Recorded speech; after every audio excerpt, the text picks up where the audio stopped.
Hello friends, कैसे हैं आप सब। आप सभी का आपके अपनी YouTube channel sociology with Sangeeta में मैं संगीता स्वागत करती हूं।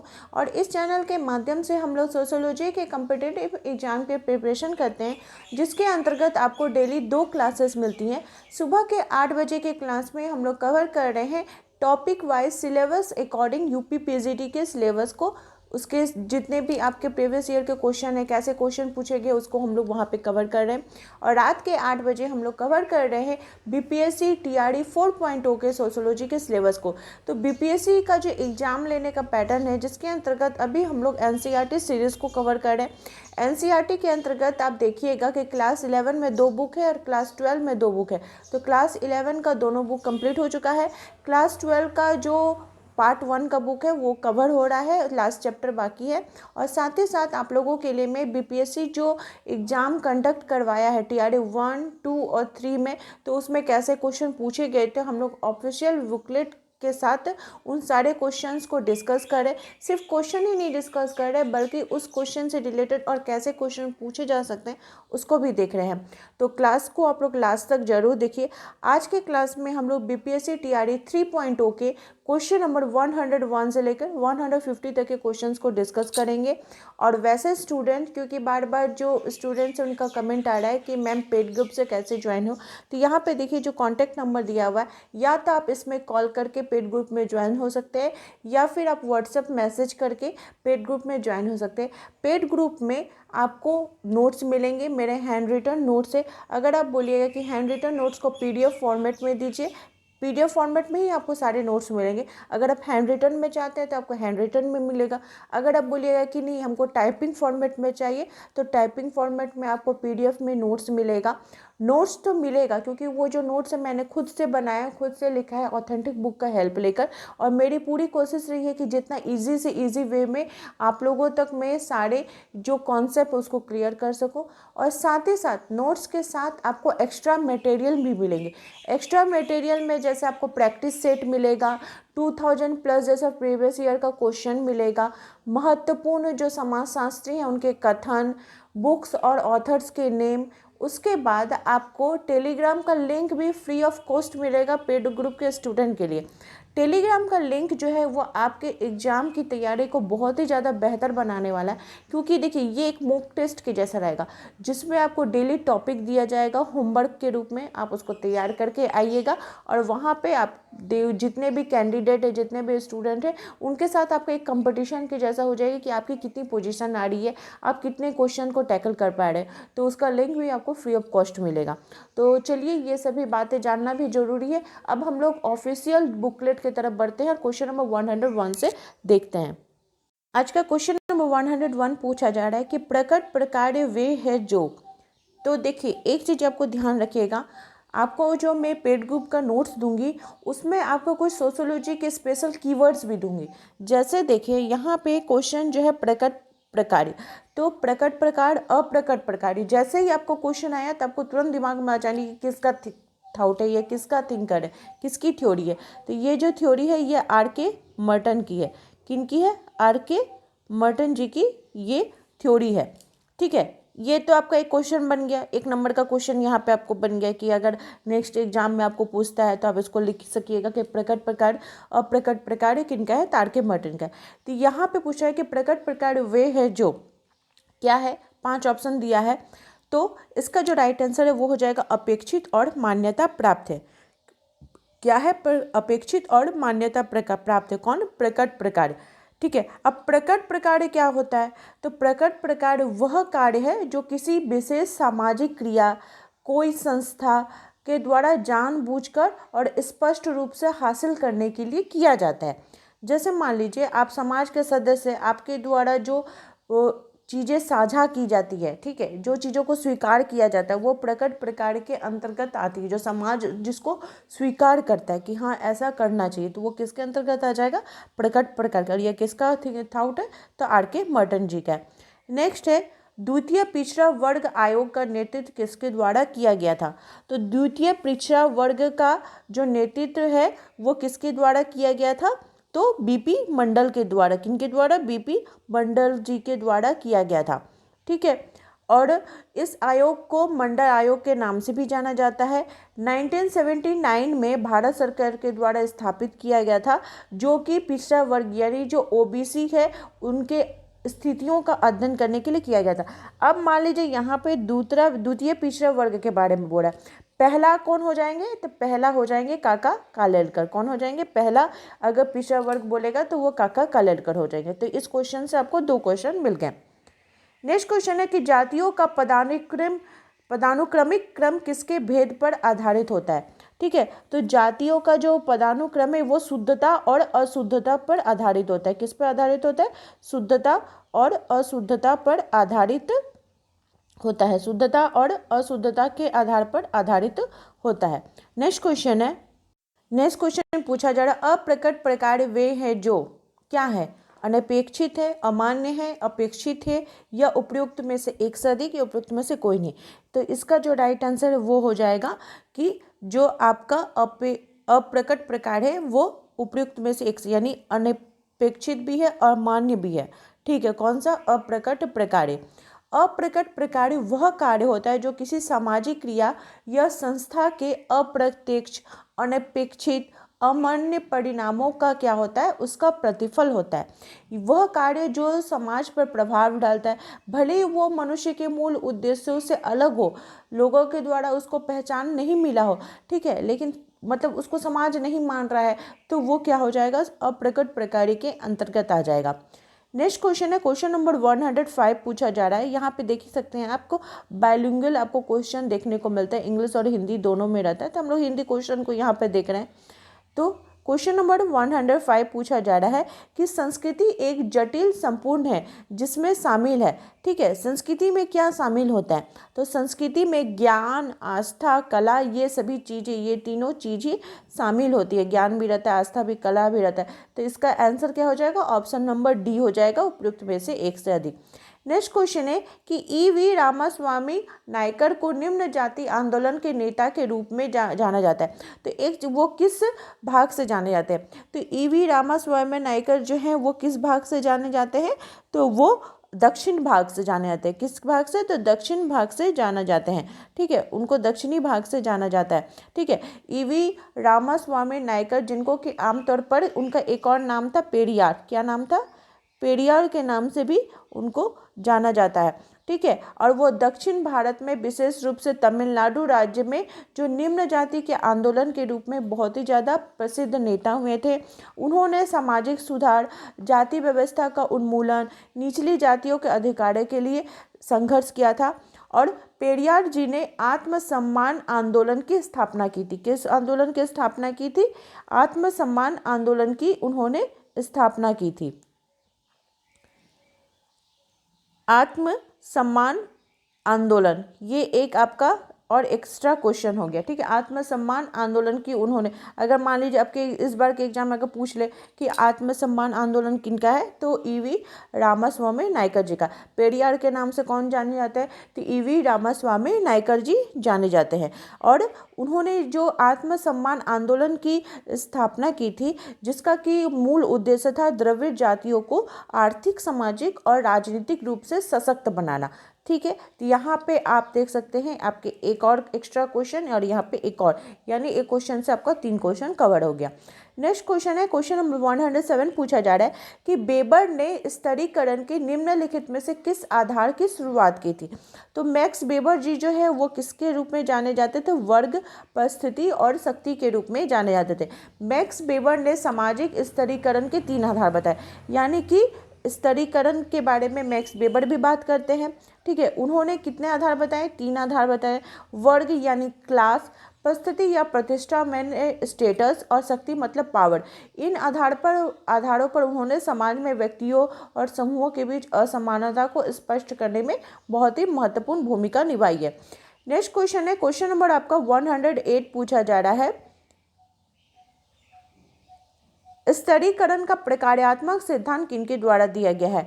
तो देखिए स्तरीकरण का जो प्रकार्यात्मक सिद्धांत है, अब देखिए यहाँ पे एक चीज़ जानना है आपको, जो नोट्स मिलेगा आप स्तरीकरण से 2 क्वेश्चन देख लिए, एक मैक्स वेबर का है, एक आपका यहाँ पे डेविस तथा मूर हो जाएंगे, इसका राइट आंसर होगा। अब जब आप स्तरीकरण जो टॉपिक है उसको पढ़िएगा तो स्तरीकरण में कौन से थिंकर ने क्या बताया है, उनका बताने का आधार क्या है, वो सारा ही आपको नोट्स में मिल जाएगा। मैंने सारा ही उसको कवर किया हुआ है, तो आप समझ सकते हैं कि एक टॉपिक से कितने थिंकर उसके अंतर्गत इंक्लूड हो जाते हैं, तो इसलिए नोट्स को पढ़ना बहुत ही ज़्यादा जरूरी हो जाता है। तो स्तरीकरण का प्रकार्यात्मक सिद्धांत किनका है? डेविस तथा मूर जी के द्वारा है, ठीक है। उसको डेविस मूर थीसिस के नाम से भी जाना जाता है। और इस सिद्धांत के अनुसार जो सामाजिक स्तरीकरण है ये समाज में आवश्यक है, अनिवार्य है, क्योंकि ये जो विभिन्न कार्य व्यक्तियों के उनके आधारों पर उनका स्तरीकरण किया जाता है, उनके भूमिकाओं के आधार पर किया जाता है। इससे व्यक्ति क्या होता है, प्रेरित होता है, वह उसके अंतर्गत एक जिज्ञासा होती है, उसके अंदर एक इच्छुक भावना आती है कि हाँ हमको भी समाज में बेहतर करना है। नेक्स्ट क्वेश्चन है, क्वेश्चन नंबर 109 पूछा जा रहा है कि जाति प्रणाली के अंतर्गत गतिशीलता का विश्लेषण करने के लिए निम्नलिखित में से किसने संदर्भ समूह सिद्धांत का अनुप्रयोग किया? अब मान लीजिए आपने अगर कीवर्ड पढ़ा हुआ होगा तो जैसे ही आ गया कि संदर्भ समूह सिद्धांत, तो संदर्भ समूह सिद्धांत ये क्या है, कीवर्ड है, और ये किनके द्वारा दिया गया है? तो ये MN श्रीनिवास जी के द्वारा दिया गया है, ठीक है। सब संदर्भ समूह सिद्धांत किनके द्वारा? तो MN श्रीनिवास जी के द्वारा दिया गया। MN श्रीनिवास ने जाति प्रणाली पे सामाजिक गतिशीलता और उनके जो बदलाव है उसको समझने के लिए किसका प्रयोग किया गया? उन्होंने कौन से सिद्धांत का प्रयोग किया था? तो संदर्भ समूह सिद्धांत का उन्होंने इसका प्रयोग किया था, जिसमें बताया जाता है कि जो जाति प्रणाली में जातियों के बीच जो गतिशीलता है उसकी प्रक्रिया कैसे काम करती है, किस प्रकार से समाज के अंदर गतिशीलता बनी रहती है, इसके लिए संदर्भ समूह सिद्धांत के बारे में उन्होंने बात की है, ठीक है। उन्होंने इसका यूज़ किया। नेक्स्ट है, निम्नलिखित में से कौन भारत में संयुक्त परिवार की विशेषता है? संयुक्त परिवार यानी कि सामान्य निवास रहेगा, संपत्ति का संयुक्त स्वामित्व होगा, संयुक्त परिवार में सहयोग की भावना हो जाएगी, इसलिए इसका उपयुक्त में से एक से अधिक राइट आंसर हो जाएगा। नेक्स्ट क्वेश्चन है आपका क्वेश्चन नंबर 111 पूछा जा रहा है, the death of the family पुस्तक के लेखक कौन है? तो इसका राइट आंसर हो जाएगा David Kapoor. The death of a family के लेखक कौन हो जाएंगे? डेविड कपूर। आप देख रहे हैं बुक से रिलेटेड आपको क्वेश्चन एग्जाम में देखने को मिलते हैं। इस पुस्तक में डेविड कपूर ने आधुनिक समाज में जो पारंपरिक परिवार के ढांचे और उसके जो प्रभाव है उसका क्या किया था? आलोचनात्मक दृष्टिकोण से उन्होंने इसके अध्ययन किया था। नेक्स्ट क्वेश्चन है, क्वेश्चन नंबर 112 पूछा जा रहा है कि परिवार के विविध पारिवारिक स्वरूपों को किस आधार पर वर्गीकृत किया जा सकता है? जो परिवार है उसके जो विविध प्रकार के स्वरूप है उसको हम कैसे कर सकते हैं? निवास के आधार पर, उत्तराधिकारी का नियम के आधार पर, या फिर आपका भोजन पद्धति के आधार पर, या उपयुक्त में से एक से अधिक। तो देखिए मैं पहले भी आप लोग को बताई हूँ, आपका जो PGCET का एग्जाम होगा उसमें आपको 60% क्वेश्चन तो डायरेक्ट मिलेंगे, लेकिन जो आपको 40% क्वेश्चन रहेगा वो आपके अंडरस्टैंडिंग बेस्ड पर रहेगा। अंडरस्टैंडिंग बेस्ड का मतलब आपको क्वेश्चन को समझना पड़ेगा कि ये क्या बोलना चाह रहा है। तो यहाँ पे क्या बोल रहा है कि परिवार के पारिवारिक स्वरूपों का आधार कैसा होगा? तो निवास का नियम, उत्तराधिकारी का नियम, भोजन पद्धति, ये तीनों ही आधार पर ये हो जाएंगे, ठीक है। तो इसलिए इसका राइट आंसर हो जाएगा उपयुक्त में से एक से अधिक। नेक्स्ट क्वेश्चन है कि इनमें से किसमें पति पत्नी के रिश्ते पर प्राथमिक जोड़ है? जो पति पत्नी का रिश्ता होता है उस पर प्राथमिक जोड़ किसमें देखने को मिलता है? तो जो दाम्पत्य मूलक परिवार होता है जिसको कंजुगल फैमिली बोला जाता है, इस पर बहुत ही ज़्यादा जोड़ रहता है, प्राथमिक जोड़ रहता है। वो भी कैसा रहता है? तो वो प्राथमिक जोड़ रहता है। ऑप्शन नंबर ए आपका राइट आंसर हो जाएगा। नेक्स्ट क्वेश्चन है, क्वेश्चन नंबर आपका 114 पूछा जा रहा है, पितृतंत्र के विपरीत मातृतंत्र। अब मान लीजिए इसको आप समझ जाइएगा क्या बात किया जा रहा है। पितृतंत्र के विपरीत मातृतंत्र, पितृतंत्र के विपरीत मातृतंत्र क्या होता है? तो यह एक आनुभाविक संकल्पना की बजाय क्या है? ये एक सैद्धांतिक संकल्पना है, ठीक है। कौन सा? पितृतंत्र के विपरीत आपका मातृतंत्र। नेक्स्ट क्वेश्चन है, क्वेश्चन नंबर 115 पूछा है कि निम्नलिखित में से कौन सा मातृवंशीय समाज का उदाहरण है। मातृवंशीय समाज के कौन कौन से हो जाएंगे, तो मातृवंशीय समाज के अंतर्गत आपका आ जाएगा जो माता की संपत्ति पे जिसका हो, ठीक है, माता की ओर से, तो इसके अंतर्गत आपके आ जाएंगे खासी जनजाति। कौन आ जाएंगे? खासी जनजाति इसके अंतर्गत आ जाएंगे। नेक्स्ट, निम्नलिखित में से किसने पारंपरिक सत्ता और तर्क संगत कानूनी सत्ता का विश्लेषण किया है। पारंपरिक सत्ता और तर्क संगत सत्ता ये किनके द्वारा दिया गया है, तो ये देखिए आपका ये कीवर्ड हो जाएगा पारंपरिक सत्ता और तर्क संगत सत्ता। ये किनका है, तो ये मैक्स वेबर का है। यानी आपको आपके सिलेबस में किनको पढ़ना है, मैक्स वेबर जी की थ्योरी को पढ़ना है। नेक्स्ट है क्वेश्चन नंबर 117 पूछा जा रहा है। हम लोग इंग्लिश के क्वेश्चन को स्किप कर रहे हैं। क्वेश्चन नंबर 117 पूछा जा रहा है कि नौकरशाही निम्नलिखित में से किस प्रकार का सत्ता है। तो नौकरशाही जो है ये कानूनी सत्ता है और ये किनके द्वारा दिया गया है, तो ये मैक्स वेबर जी के द्वारा दिया गया है। किनके द्वारा, तो मैक्स वेबर जी के द्वारा ये थ्योरी दी गई है। नेक्स्ट है आधुनिक समाज किसके द्वारा शासित होता है। जो आधुनिक समाज है ये किनके द्वारा होता है, तो ये कानून और सत्ता के द्वारा होता है। किसके द्वारा? कानून और सत्ता के द्वारा होता है। आधुनिक समाज को तर्कसंगत वैधता, लोकतांत्रिक सिद्धांत, प्रौद्योगिकी की उन्नति, बाजार व्यवस्था, संस्कृति, सामाजिक मानदंड, इन सभी चीज़ों से इसको देखा जाता है। नेक्स्ट क्वेश्चन है क्वेश्चन नंबर 119 पूछा जा रहा है कि कुछ शक्तिशाली फर्मों द्वारा किसी बाजार या उद्योग पर प्रभावी नियंत्रण और प्रभुत्व को जाना जाता है, ठीक है, तो उसको क्या बोला जाता है। तो इस प्रकार का जो संस्था होता है उसको हम लोग बोलते हैं अल्पाधिकार। क्या बोलते हैं? अल्पाधिकार बोलते हैं, ठीक है। जो फर्म रहते हैं उन पे अधिकार की इसमें बात की जाती है। नेक्स्ट क्वेश्चन है क्वेश्चन नंबर 120 पूछा जा रहा है। क्वेश्चन नंबर 120 है कि निम्नलिखित में से किसने अपनी पुस्तक इकोनॉमी एंड सोसाइटी में पुश्तैनीवाद का विश्लेषण किया है। किसका? तो पुश्तैनीवाद का विश्लेषण किनके द्वारा किया गया है, तो मैक्स वेबर जी के द्वारा ये किया गया। किनके द्वारा? मैक्स वेबर जी ने। मैक्स वेबर ने अपनी पुस्तक इकोनॉमी एंड सोसाइटी में पुश्तैनीवाद का विश्लेषण किया है। पुश्तैनीवाद आखिर क्या है, तो ये एक प्रकार की राजनीतिक प्रणाली को ये इंगित करता है जहां सभी शक्ति सीधे किसके पास होती है, नेता से प्रभावित होती हैं। और इस प्रणाली में शासन व्यक्तिगत निष्ठा और पारंपरिक प्राधिकरण पर आधारित होता है, न कि कानूनी तर्क संगतता पर, उसकी प्रशासनिक जो संरचना है उस पर आधारित होती है, ठीक है।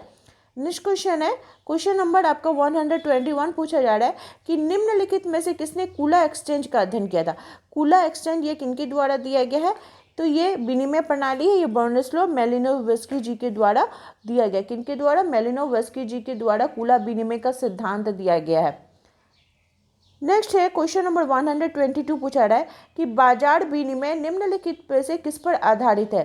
तो जो बाजार विनिमय है ये संविदात्मक संबंध पर आधारित है। किस पर? तो संविदात्मक संबंध पर आधारित है बाजार विनिमय।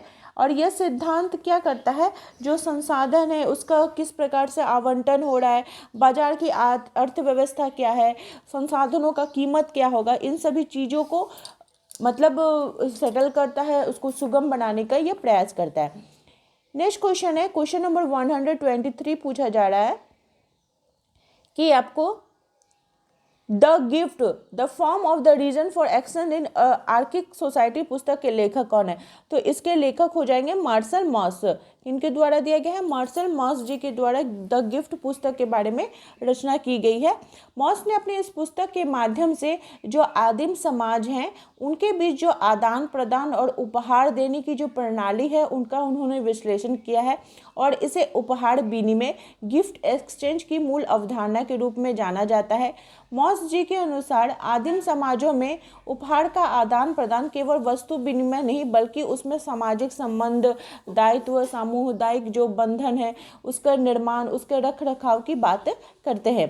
नेक्स्ट क्वेश्चन है क्वेश्चन नंबर 124 पूछा जा रहा है कि निम्नलिखित में से कौन सा आर्थिक व्यवहार का गैर आर्थिक निर्धारक है।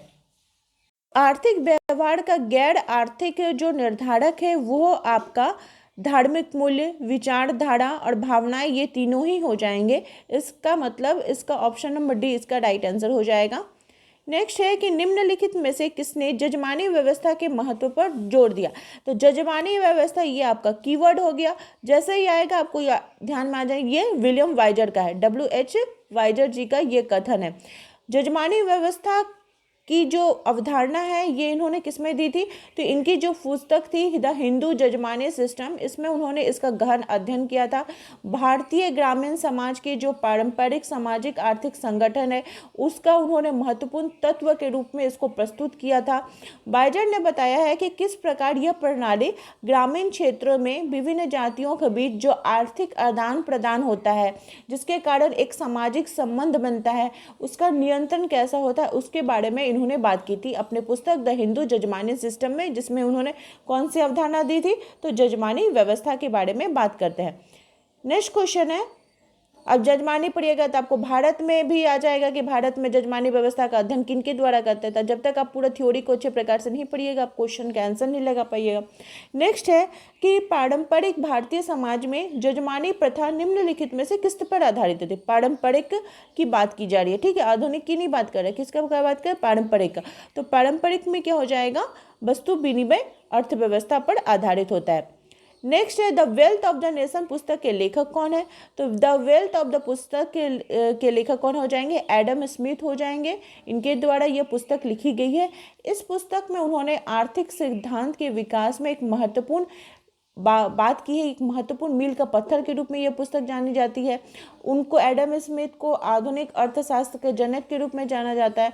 इसमें उन्होंने ये जो पुस्तक उन्होंने लिखी थी इसमें अर्थव्यवस्था, श्रम विभाजन और अदृश्य हाथ की अवधारणा प्रस्तुत की थी। अगर आपको नेक्स्ट एग्जाम में पूछ दिए कि अदृश्य हाथ की अवधारणा किनके द्वारा दी गई है, तो ये किनके द्वारा दी गई है, एडम स्मिथ जी के द्वारा दी गई है, ठीक है। नेक्स्ट क्वेश्चन है कि जिस प्रक्रिया के द्वारा कोई वस्तु जो उपयोगी वस्तु नहीं थी लेकिन अब उसको उपयोगी बना दिया गया है तो उसको क्या बोला जाएगा, तो उसको बोला जाएगा पन्नीकरण। क्या बोला जाएगा, पन्नीकरण उसको बोला जाएगा, पन्नीकरण। जैसे देखिए मैरिज यानी कि विवाह, पहले क्या था, विवाह जो है ये पन्नीकरण के अंतर्गत आएगा। पहले विवाह जो हमारे समाज में परिवार में होता था तो परिवार के जो रिश्तेदार नातेदार होते थे वो विवाह को तय करते थे कि मौसा तय कर रहे हैं, मामा तय कर रहे हैं, उनके रिलेशन में या कैसे। अब विवाह या रिश्ता ढूंढना, ठीक है, ये सब क्या हो गया, मैरिज ब्यूरो के पास आ गया। मैरिज ब्यूरो बन गया जहाँ पे अपना प्रोफाइल आप दीजिएगा, अपना बायोडाटा दीजिएगा, लड़की का लड़का का, फिर मैच होगा तो फिर वही लोग सारा मैनेजमेंट करते हैं। परिवार के सदस्यों को इसमें कोई भी काम नहीं है, ठीक है, वही लोग सब कुछ करें, उनको पैसा दे दीजिए वही कर दिए। यानी कि विवाह जो पहले बिक्री योग्य नहीं था अब वो बेचा जा रहा है तो वो पन्नीकरण कहलाएगा। जैसे मान लीजिए किसी को सलाह देना है ना, कि हमारा समाज का एक है कि सलाह कोई भी देने के लिए आ जाता है, ठीक है, और कुछ तो वो कोई सोच सकता है कि सलाह देना भी कभी आगे जाके वो बेचा जाएगा। लेकिन अब क्या हो रहा है कि जब आप सलाह लेने के लिए आप वकील के पास जाते हैं, उनको उनका फीस देते हैं, उनसे आप सलाह लेते हैं, आप डॉक्टर के पास जाते हैं, उनको फीस देते हैं, उनसे सलाह लेते हैं, तो सलाह लेना, कंसल्टेट करना, ये भी पन्नीकरण के अंतर्गत आपका आ जाएगा। नेक्स्ट क्वेश्चन है, क्वेश्चन नंबर आपका 129 पूछा जा रहा है। एक ऐसा निकाय जो एक विशेष क्षेत्र में विधि संबंध एकाधिकार की सफलतापूर्वक दावा करता है उसको किस रूप में जाना जाता है। बोला एक ऐसा निकाय जो विशेष क्षेत्र में विधि संबंध आपका क्या बोल रहा है, एकाधिकार की सफलतापूर्वक दावा करता है, उसको हम लोग क्या जानते हैं, तो उसको हम लोग राज्य के रूप में जानते हैं। क्या जानते हैं, राज्य के। अब आपको यहाँ पे क्वेश्चन पूछ सकता है कि राज्य का कौन कौन सा विशेषता है, तो राज्य की 5 विशेषताएं हो जाएंगी, संप्रभुता, भौगोलिक क्षेत्र, सरकार, जनसंख्या और कानून। इन 5 चीज़ों से किसका निर्माण हो रहा है, राज्य का निर्माण हो रहा है।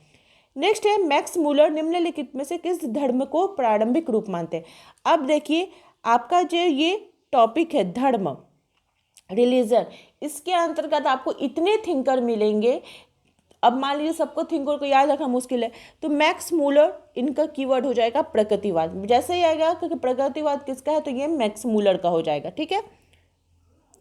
नेक्स्ट क्वेश्चन है, निम्नलिखित में से किसने धर्म को पवित्र और अपवित्र माना है। देखिए वहाँ पे प्रकृतिवाद आ गया और एक और आ गया धर्म को और अपवित्र कौन मानते, तो इमाइल दुर्कहेम आ जाएंगे। तो धर्म से रिलेटेड आपको अभी 2 थिंकर मिल गए, इमानुएल दुर्कheim ने धर्म का पवित्र और अपवित्र के मध्य अध्ययन करने के आधार पर इसका वर्णन किया था। कहाँ किया था? तो उनकी जो पुस्तक है the elementary forms of religious life, इसमें इन्होंने इसके बारे में बात की थी। इस पुस्तक की रचना उन्होंने कब की थी? तो 1912 में की थी। इस पे उन्होंने तर्क दिया था कि धर्म का जो मूल उद्देश्य है वो समाज में पवित्र और अपवित्र के बीच अंतर करना है। दुर्कheim जी बताते हैं कि यह भेद धर्म की आधारशिला है, ठीक है, और समाज के जो सामाजिक एकता है, उसकी सामूहिक चेतना है, उसको बनाए रखने में ये क्या करती है? महत्वपूर्ण भूमिका अदा करती है। नेक्स्ट है कि निम्नलिखित में से कौन सा दृष्टिकोण मानता है कि परिवर्तन क्रमिक समायोजनात्मक तरीके से होता है, न कि अचानक हिंसक तरीके से। ये किस सिद्धांत के अंतर्गत बोला जाता है? तो ये संरचनात्मक प्रकार्यात्मक परिप्रेक्ष्य के अंतर्गत बोला जाता है। संरचनात्मक प्रकार्यात्मक परिप्रेक्ष्य मानता है कि परिवर्तन जो है यह क्रमिक समायोजनात्मक तरीके से होता है, न कि अचानक हिंसक तरीके से, ठीक है। नेक्स्ट क्वेश्चन है, क्वेश्चन नंबर 133 पूछा जा रहा है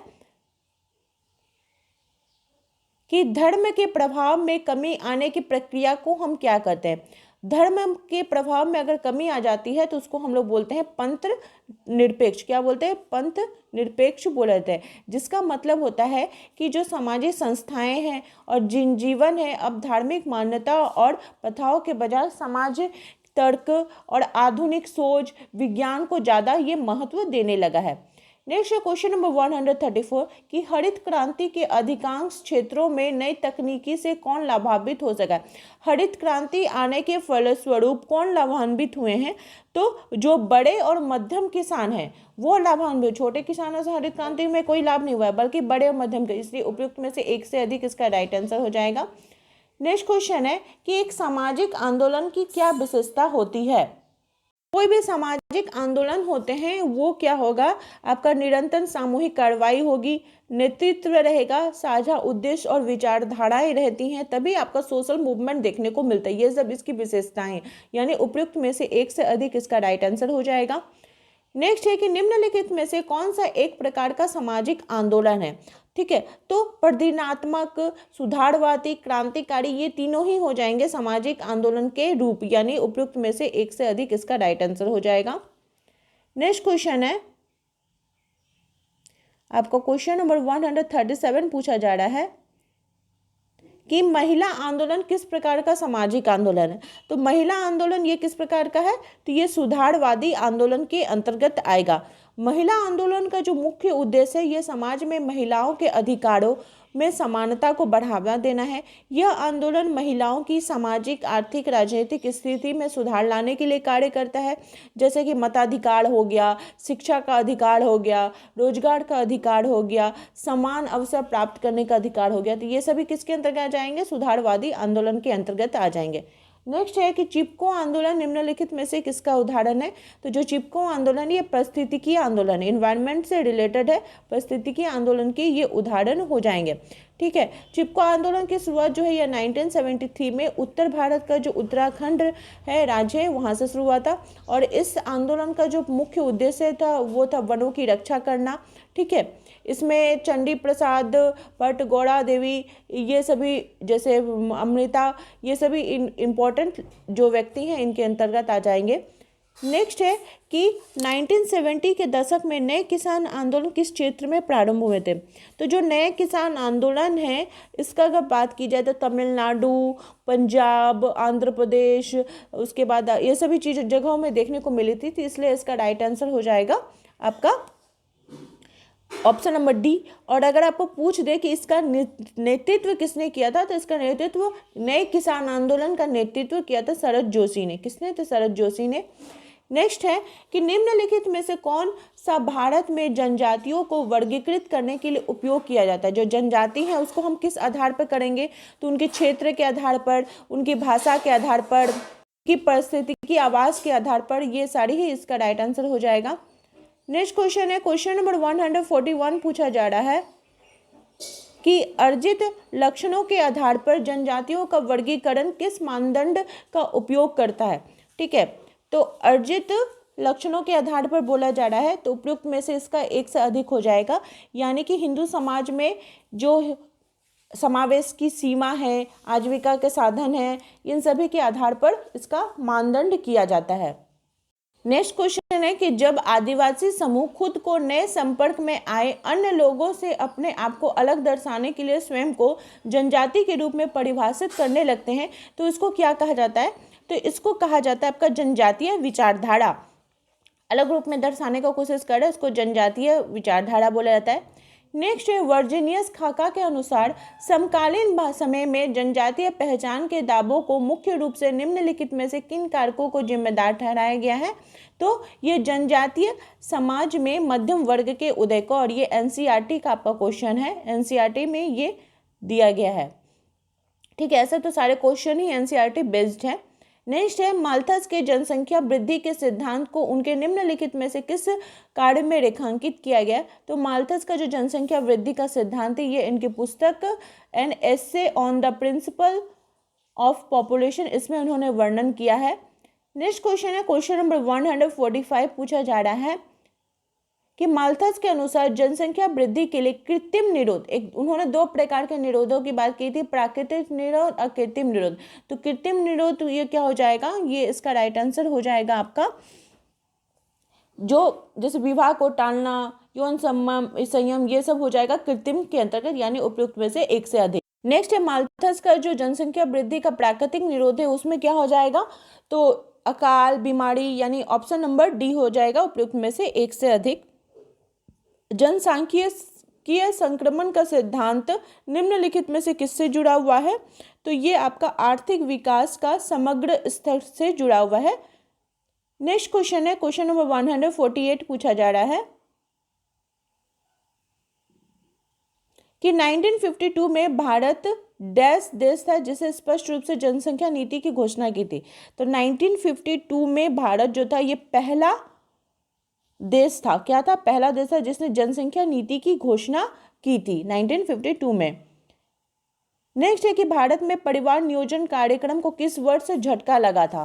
ठीक है, तो ये आपका 1975 से लेकर 1976 का था, जिसमें आपातकाल के दौरान जबरदस्ती जो नसबंदी अभियान चलाया गया था। तो इन सभी कार्यक्रम के कारण क्या हुआ था? जो परिवार नियोजन है उस कार्यक्रम को झटका लगा था। और आज का लास्ट क्वेश्चन है कि भारत में आयु विशिष्ट लिंगानुपात की गणना किस वर्ष से शुरू हुई थी? तो ये आपका आयु विशिष्ट लिंगानुपात की गणना जो है ये 1961 से शुरू हुई थी। कब से शुरू हुई थी? तो 1961 से आपकी शुरू हुई थी। ठीक है, जो सबसे पहले यह जनगणना शुरू की गई थी।